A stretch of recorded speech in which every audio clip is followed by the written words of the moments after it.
The Phoenix has landed. Paris, France, August of 1911. The French painter Louis Barraud came to the Louvre to paint a scene of a wall on which some of the museum's paintings hung. In the center of that scene was to be a work by the Renaissance master Leonardo da Vinci, beloved by artists but largely ignored by the general public, viewed as unremarkable. But as Barraud went up to set up his easel, he was dismayed to find that the painting had gone missing. It was later discovered to have been stolen, in what many news outlets called the art heist of the century. For 2 years, the Louvre staff and the French authorities searched for the painting, but no sign of it ever appeared, nor did they have a clue as to who could have made off with it. The painting was feared lost forever, until it finally turned up in December of 1913, in the apartment of Vincenzo Peruggia, a former handyman in the Louvre who snatched it off the wall in the night, believing the painting, Italian in origin like him, belonged to Italy, and that Napoleon had stolen it for France over a century prior. Peruggia was arrested, and the painting soon after was returned to the Louvre, where it would receive a hero's welcome and become the museum's most iconic attraction. Public opinion quickly turned for the painting, from a forgotten, mediocre portrait of green and brown oils to one of the great masterpieces in the history of art, a reputation it still holds to this day. That painting was the Mona Lisa. So you may be wondering, what does this have to do with cartoons? Well, 2 big things. 1, it's about art, and so is the subject of today's review. 2, a critical reevaluation like the one the Mona Lisa went through is something I hope happens to the show we'll be looking at today. And it's one I've been wanting to cover ever since I started making these videos.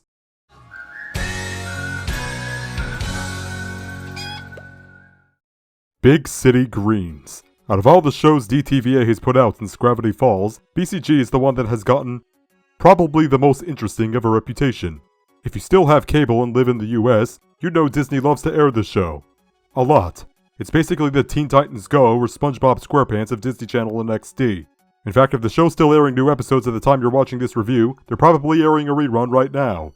However, despite being adored by Disney, BCG's reputation among social media's animation community is quite a bit more divisive. Some love it and regard it as a charming comfort show. Some consider it milquetoast in comparison with its contemporaries. And some still blame it for getting Owl House and Tagam cancelled. Which is ridiculous, by the way. They were cancelled because executives don't know how to executive. Anyways, what's my take on Big City Greens? Where do I place in the wide variety of opinions the show has garnered? Well, you probably know already, so I'm not going to dance it around any longer. I think it's one of the best shows Disney has ever made. Once you get past the odd design choice to have the characters be jelly bean colored and lacking noses, you'll find one of the funniest and most down-to-earth shows Disney has ever put out.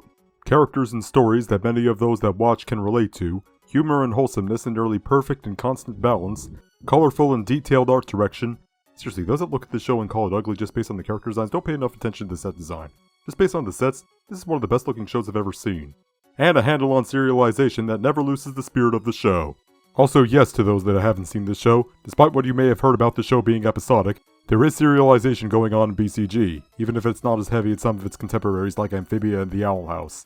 There are episodes and segments you can watch out of order. Well, season 1 of the show actually did air out of order. But you'll know if you skipped over something that you shouldn't have.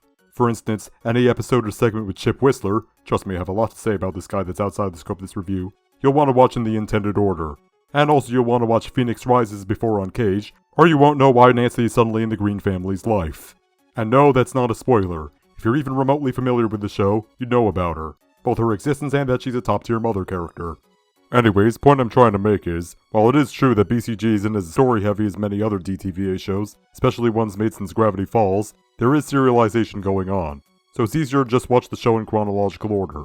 Also, as I said, this show is awesome, so why not just watch it the way it's meant to be seen? I could and want to make several reviews of this show, but since this is my first one, I'd like to start with the segment early in its run. Today we'll be looking at Season 1 Episode 13B, Paint Misbehaving. Out of all the stories early in the show's run, early here meaning pre-Nancy, this is the segment I find my mind going to the most. Both because it's about art, from what makes something art and how artists struggle to be taken seriously, or find work, especially nowadays. Thanks, tech bros. And also just because it's a great segment that gives me a lot to talk about, especially with how I find it relatable on a personal level. And maybe you do too. Or if you haven't seen the show or turned away from it before, you'll want to give it a chance after you've heard me talk about this particular segment. Regardless, art doesn't make itself, nor does it critique itself, no matter how much Midjourney or ChatGPT you use to steal from the work of others. So let's pop in. What? Pop in! No! Pop in! Urban Legends, another funny segment. Right off the bat, I need to bring up another reason I love this show, and that's its title cards. Let me just say it, this show has my favorite approach to title cards of any show I've ever seen, solely for how uniquely they're handled. Instead of the traditional caption or dedicated card, this show has the titles of each segment written out on the scenery and or props of the opening scene, thereby having the positives of both the traditional approaches and the negatives of neither. It's like the Mega Man X3 Golden Armor of title cards. You see, with the caption approach, you have the benefit of not wasting valuable seconds of short runtime, but at the cost of having creative artwork to show. And with traditional title cards, you get to show that artwork, but there go those extra seconds that could have gone to story or jokes. With BCG's approach to titles, no time is wasted, and the title can still be displayed in a way that shows the animator's talents. It's got the best of both worlds. Not to put down other shows, especially shows I do like the title card designs of, but this creativity should be what all animators strive for, especially in the prop and set design departments. Anyways, this segment's story begins with Cricket trying to fix the coffee machine at Big Coffee, the cafe where he works. Yes, Cricket is an employee here, and there is a reason for it other than Big City has lax child labor laws. You see, in episode 4B, Critterball Crisis, Cricket gets into a feud with Big Coffee employee Gloria Sato over his critter balls, which is what he calls those balls used for kickball and dodgeball. Said feud eventually escalates into a fight in which Big Coffee is trashed with the aid of the animals at the Green family's farm, which Gloria's boss, Miss Cho, sees and prepares to fire her over, until Cricket steps in and offers to work at the cafe until he can pay off the damages. So yeah, working at Big Coffee was Cricket's idea. He wasn't forced into it by dire financial situations, this was literally his idea. Make of that what you will. Also, since I brought her up, let me talk about one of the show's fan-favorite characters, Gloria Sato. Those that know Anna Akana as the voice of Sasha Waybright on Amphibia will be pleasantly surprised that she also provides the voice of Gloria on this show. But whereas Sasha is one of the worst things about Amphibia, Gloria is one of the best things about BCG. Gloria is the typical millennial / 90s weenie. A college graduate with mental health issues who works a minimum wage job, pursues art as a hobby for which she is unappreciated, and fantasizes about living somewhere where she thinks life is better. Yep, I can relate to all those things. Except swap her thinking things are better in France for my knowing things are better in the northeastern United States, especially considering I lived there for the first 20 years of my life and know firsthand its natural beauty and diverse culture. Unlike in Florida, which has flat land of palm trees and evergreens, and woke-fearing rednecks that are convinced an ugly orange thing is the second coming of Jesus. But I digress. Gloria is especially popular with adult fans of BCG such as myself, especially with how realistic she is, particularly with her social life or lack thereof, and how she's jealous of other people's accomplishments. Did you hear about your cousin Emily? She just bought a house.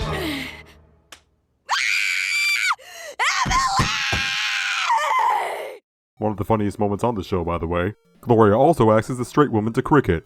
On a basic level, one may describe Gloria as the Squidward to Cricket's SpongeBob, the older, exhausted grouch, and the younger, perky optimist. That is a valid way to describe it. However, I also see it as comparable to an older sister and a younger brother.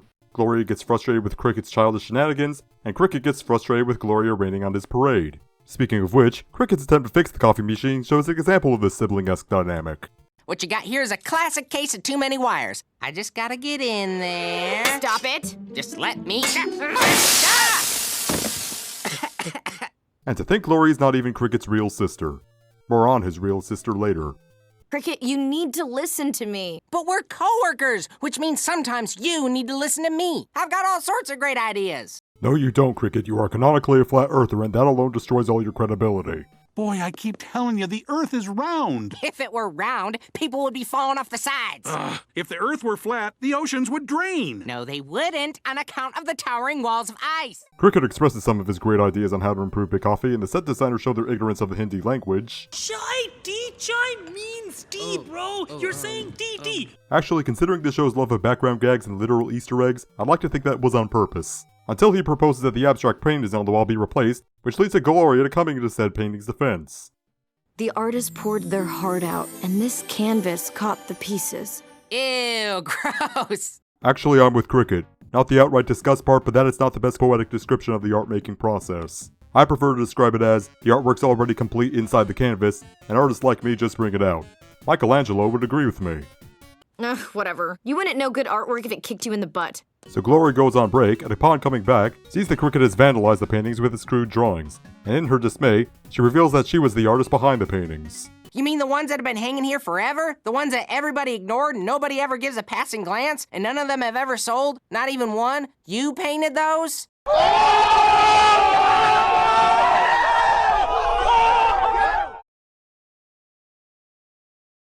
Yes, I went to art school for 4 years. So did I.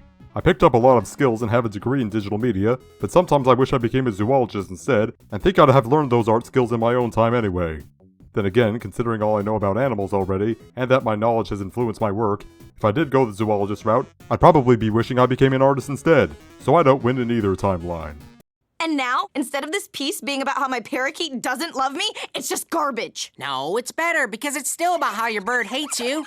But now the bird's on a boat. And now we're at the point where this segment gets interesting. The point where it talks about art, abstract art in particular, and the meanings behind it. The first two abstract artists that come to mind for me are Pete Mondrian and Jackson Pollock. Mondrian is best known for his paintings of black lines and primary colored rectangles against a white canvas, and Pollock is known for his paint splatter paintings. Some people, including myself admittedly, probably look at their work, and the work of others, and think they look cool, not knowing what meaning they have or even if they're supposed to have one, whereas others see meaning behind it that maybe wasn't even intended.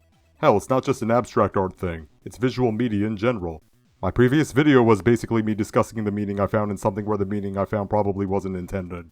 And back to the Mona Lisa discussed at the beginning of the video. Everyone knows about the discussion about her supposed smile, but I've also seen speculation around who exactly Mona Lisa is. I've even come across theories that it may be a gender-bent self-portrait of Da Vinci himself. I'm not going to say my take on that idea, but if it's true, then it's hilarious that Rule 63 has existed for over 500 years. Probably even since the beginning of fiction. What I'm trying to say is, it's fun seeing many people's takes on works of art, from the artists to the audiences, and it's even more fun discussing them. Anyways, the patrons of Big Coffee think the vandalized paintings look cool, and buy all of them up. Not a single one left! This is incredible! If we keep this up, we could really be somebody. We might even make a little money. Yes, please. Speaking of money, more accurately hobbies I'm trying to make money from, if you enjoy what you see from this channel, like, comment, and subscribe. It'll be much appreciated on the road to the 1,000 subscribers I need to finally monetize this channel. Cricket and Gloria, excited by the prospect of making money from the paintings, decide to make a business out of it.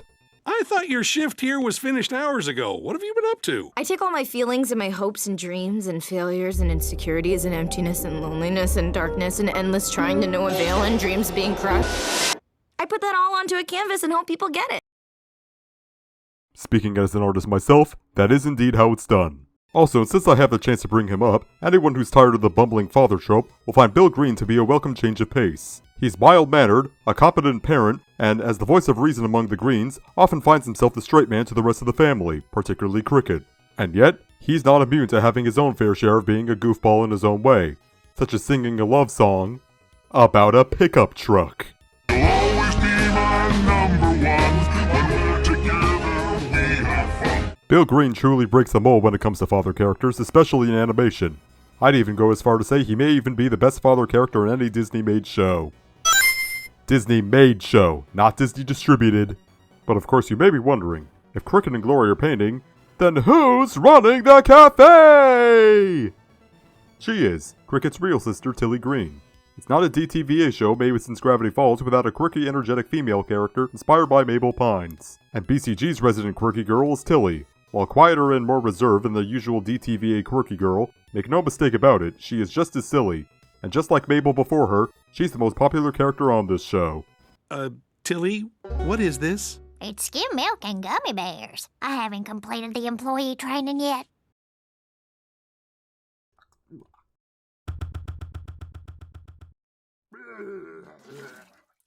It has meat products in it and causes diarrhea! That's an abomination of a drink if I ever saw one!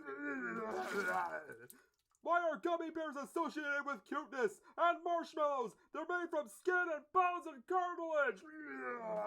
It's anything but cute! My god, how horrifying! Tilly can also be a fair bit creepy sometimes. Like with how she pressures Bill into drinking the vegetarian's nightmare, the skim milk and gummy bears. Go on, drink the whole thing. All of it.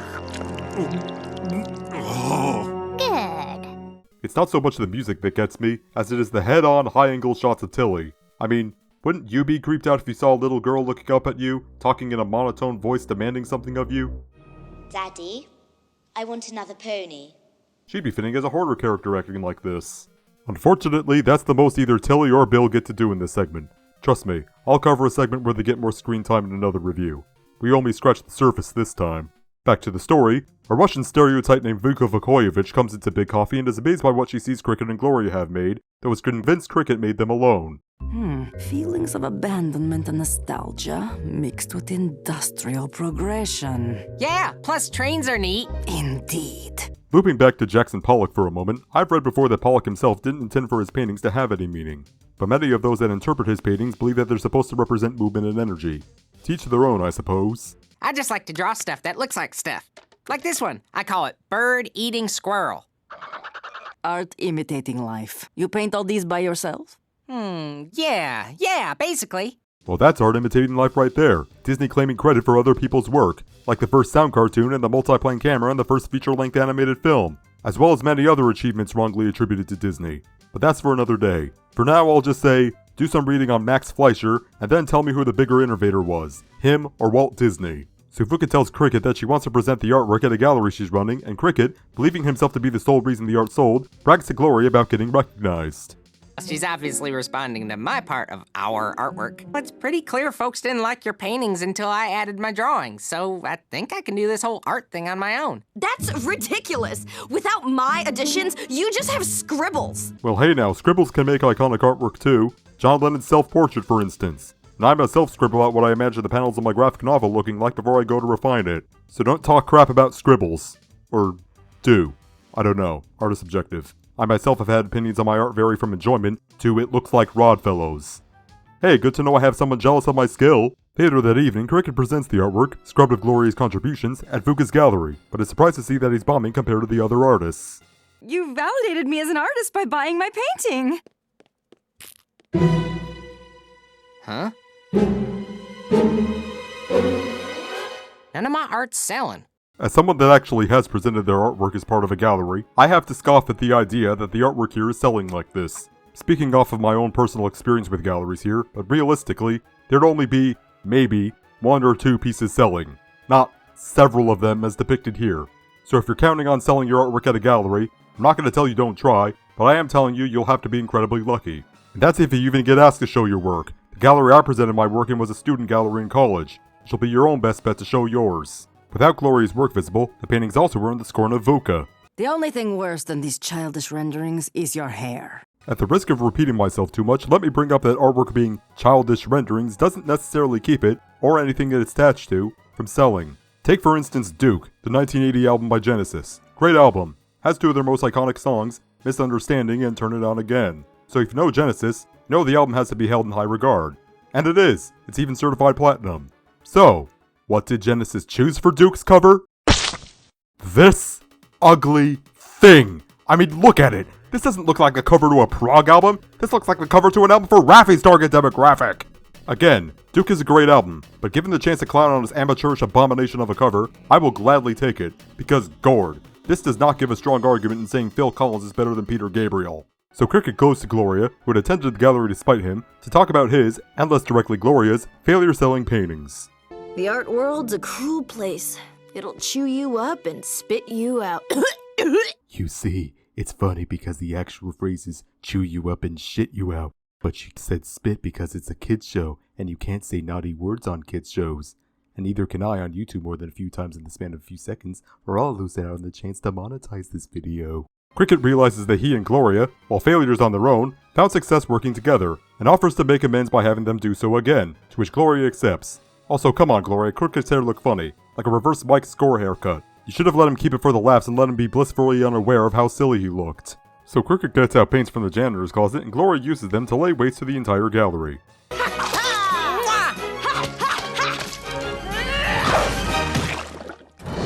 What is it you are doing? You've ruined the entire gallery! It's hideous! Do this! Someone censored my art, but it was so funny. It may have been funny, but it would have also gotten this video demonetized. Vuka kicks Cricket and Gloria out of the gallery, and the segment ends with him reflecting on what had happened. And that was Paint Misbehaving, a fun showcase of Cricket and Gloria's character dynamic, with some nice satire on the art world that speaks to an artist such as myself, and it's one of Big City Green's segments that I find myself revisiting the most for that reason. But trust me, we're only scratching the surface on what a great show this is. Those of you that have been ignoring this show for the more story-driven shows of the DTVA lineup are doing yourselves a great disservice by not watching this show. Just because it's more episodic doesn't mean that it's not worth watching. In fact, as I already said, it's one of my favorite shows Disney has ever made. The show was created by the Houghton brothers who, before BCG, worked on Harvey Beaks, an obscure Nick show with a similar tone and premise. And if you're familiar with that show, the more you watch a BCG, the more you'll see elements of Harvey Beaks pop in. Hop in! In other words, if you like Harvey Beaks, you'll like Big City Greens, and vice versa. And as for the segment we've talked about today, and if I have anything to say relating to it, don't let the art world's notorious gatekeeping of success bring you down. There's no such thing as objective quality when it comes to art. Some people hate the Mona Lisa, some people like the cover to Duke, and some people aren't going to see the positive qualities in Big City Greens that I see in it. On top of that, just because your work isn't finding success doesn't mean you suck at what you do. Talent is not a place on the scale of popularity and obscurity, and nothing you make is so bad that you're better off using ChatGPT or Midjourney. Any scribble you draw or jumble of words you come up with has more artistic merit to it than anything created by a robot. You may think your art is garbage, and yeah, maybe it is, but it's your creation, and not something you stole in the attempt to take a shortcut to quality or recognition. Just as avoiding taking a crap will leave you constipated, avoiding making art you're worried will be crap will cause your talent to stagnate. For feces make compost, and compost helps flowers grow. And now it is time for the phoenix to fly off. Until next time, take care, stay safe, be good to each other, keep AI out of the creative process, and have a good one.